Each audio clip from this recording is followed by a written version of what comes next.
ng katwiran ay hindi sa Diyos. Ano ba ang katwiran? Hayaan mong maganap sa atin, ito ang katwiran ng Diyos. Isalita ng Diyos. Kaya si Jesus Christ, nagpabautismo siya kay John, di ba? John the Baptist, di ba? Kasi yun ang nararapat, yun ang salita ng Diyos. Tapos, ni ang hindi umiibig sa kanyang kapatid. O paano ba natin may express yung umiibig sa kapatid? Bibigyan ng pera? Kasi mahal mo yung kapatid. No? Kahit na magsusugal na siya, maglalasing, kung anong gagawin niya. No? Lagi nating turuan na mapabuti, no? Maligtas. Yan ang pagmamahal sa kapatid. Sapagkat ito ang pasabing inyong narinig, buhat ng pasimula, na mag-ibigan tayo sa isa't isa. Napaka-importante pala nito na mag-ibigan tayo sa isa't isa. No? Paano mo mamamahalin yung kapatid mo yung Diyos na hindi mo nakikita, at yung kapatid mo na nakikita mo, hindi mo mamahalin. No? Hindi gaya ni Cain na siya'y sama-sama. Direktahan na siya ay masama at pinatay ang kanyang kapatid. At bakit niya pinatay?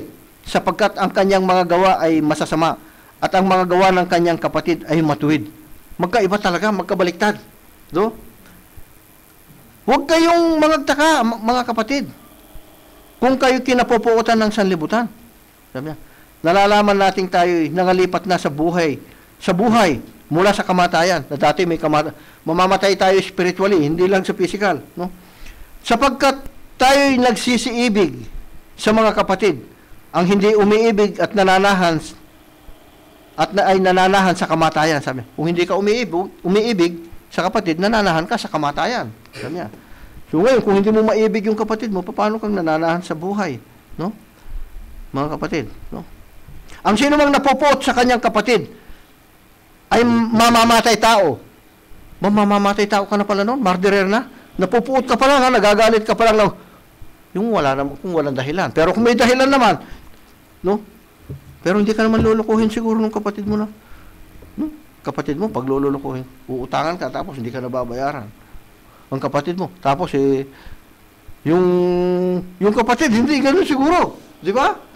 Kung kapatid mo, naalala niya ito, kapatid, ganito lang. Kasi brother o sister no?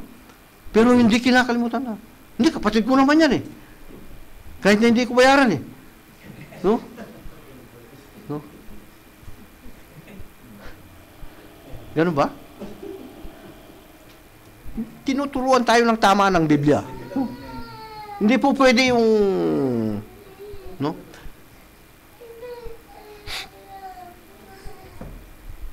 So, ang sino mang napupot sa kanyang kapatid ay mamamatay tao, at nalalaman ninyong sino mang mamamatay tao ay hindi pinananahanan ng buhay at nawalang hanggan.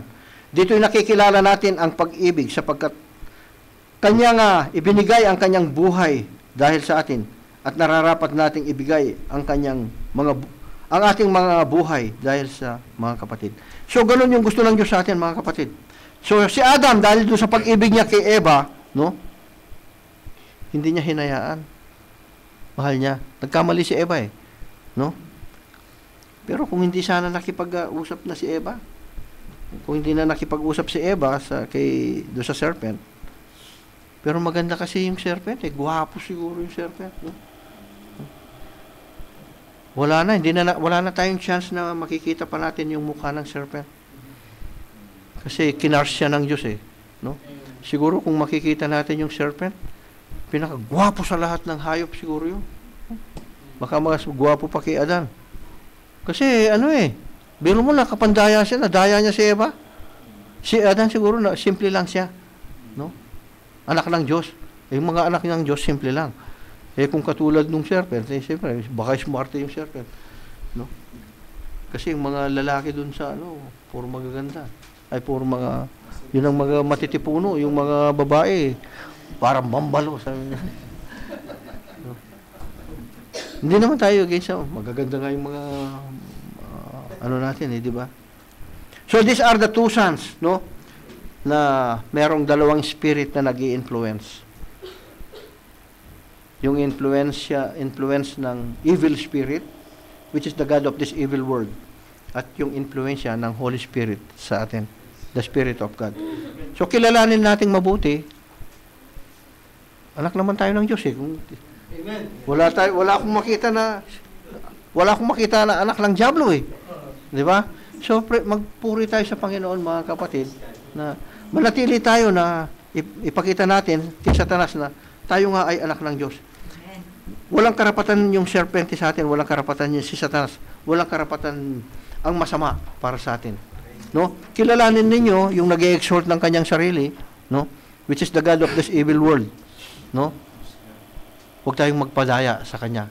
Kahit sa anong paraan niya, huwag tayong magpadaya sa kanya. Pag nadaya tayo, impyerno. So hanggang doon lang, mga kapatid. Pagpalain kayo ng Diyos. God bless you all, brothers and sisters. No?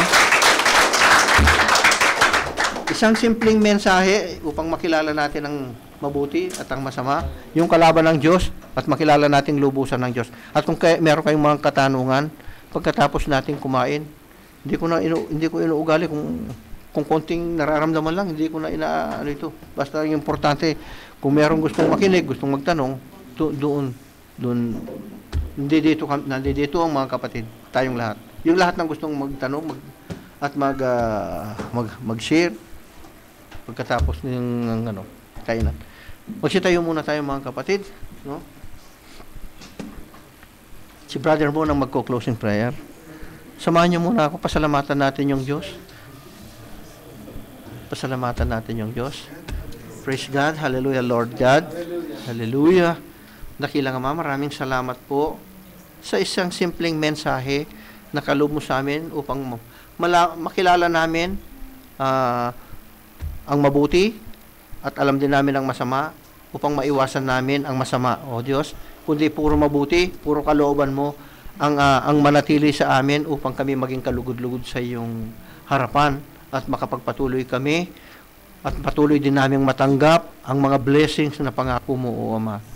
Ilakip mo po sa amin ang mga sign ng isang kaligtasan, Panginoong Diyos, na makita namin, may pamuhay namin ang kaligtasan ito na magiging patotoo sa lahat ng tao na makakakita sa amin, O Ama, at babasa ng aming mga buhay.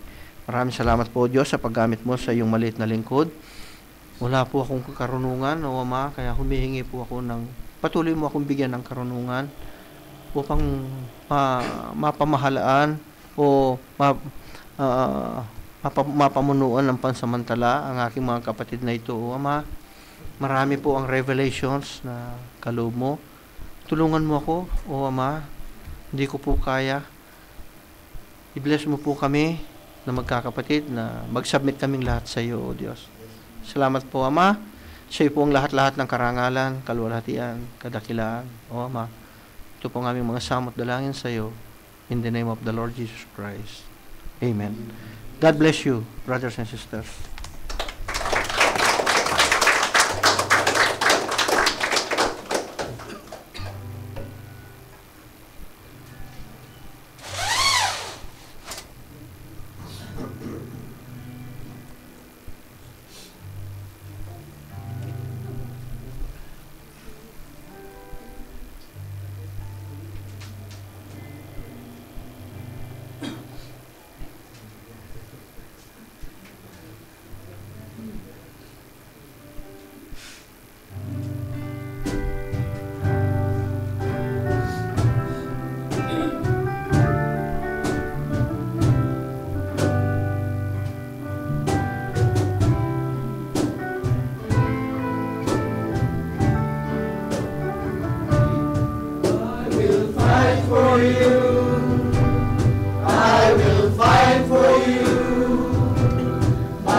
Praise God.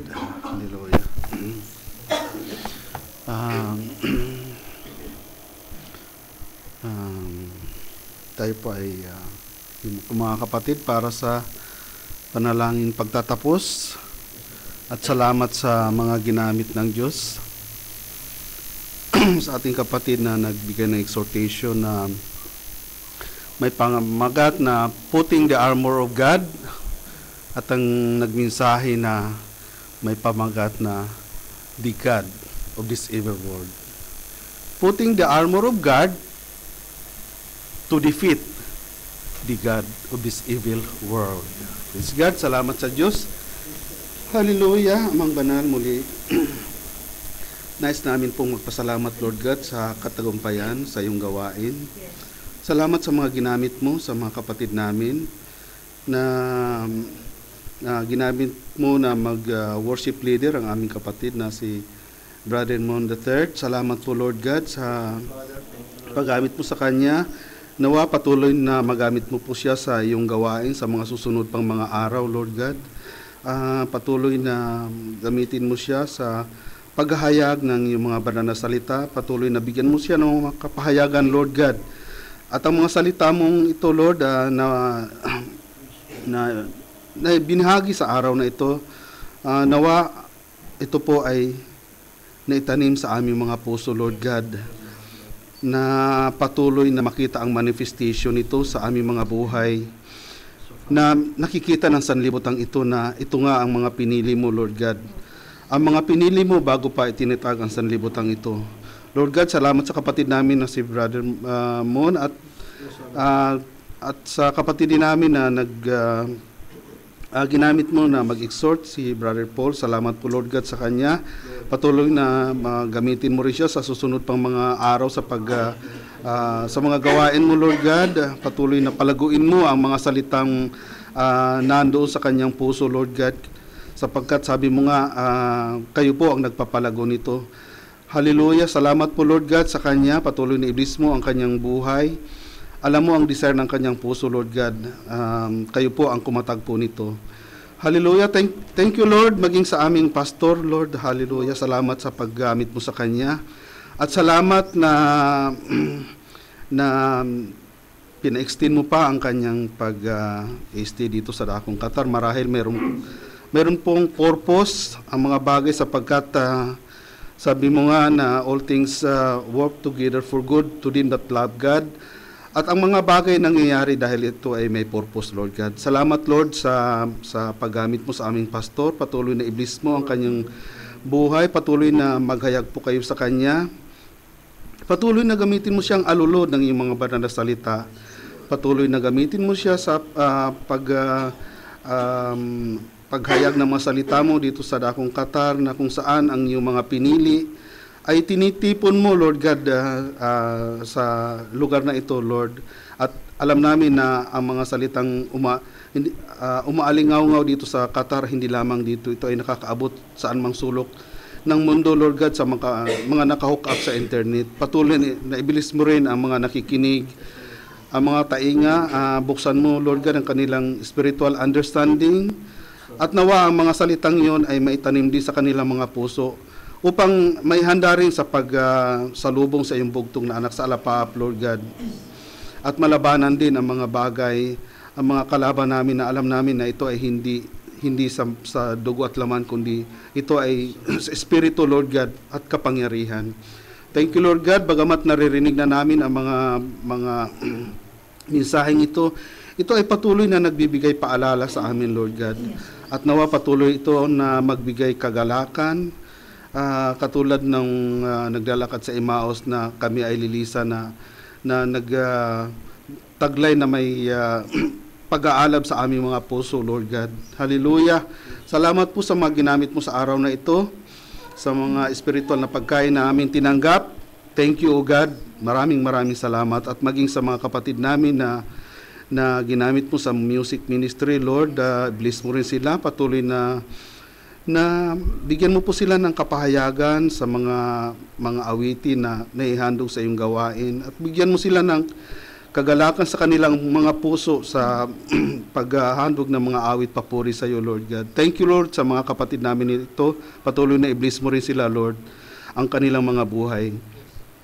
Sa mga kapatid namin na nagsipaghanda naman sa mga pagkain pang physical, alam namin, Lord, na sila po ay gumugol ng pagod, ng pagpagal.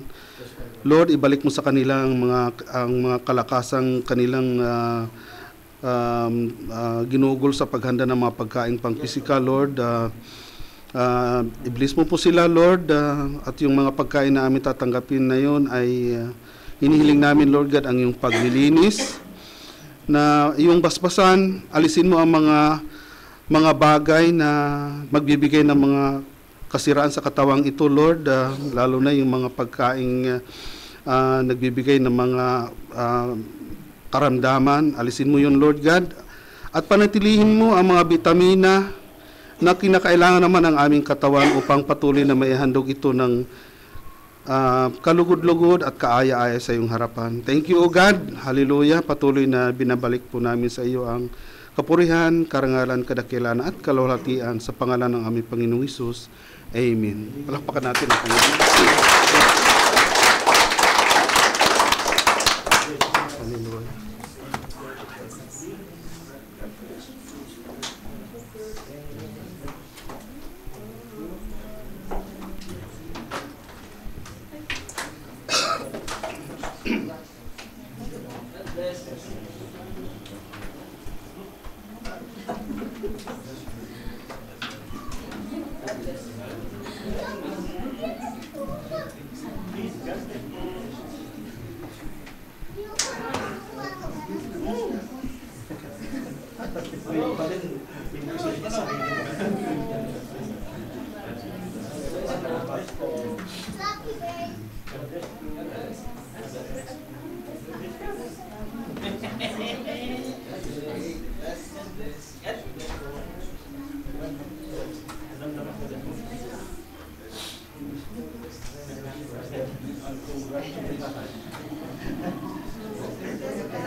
Gracias.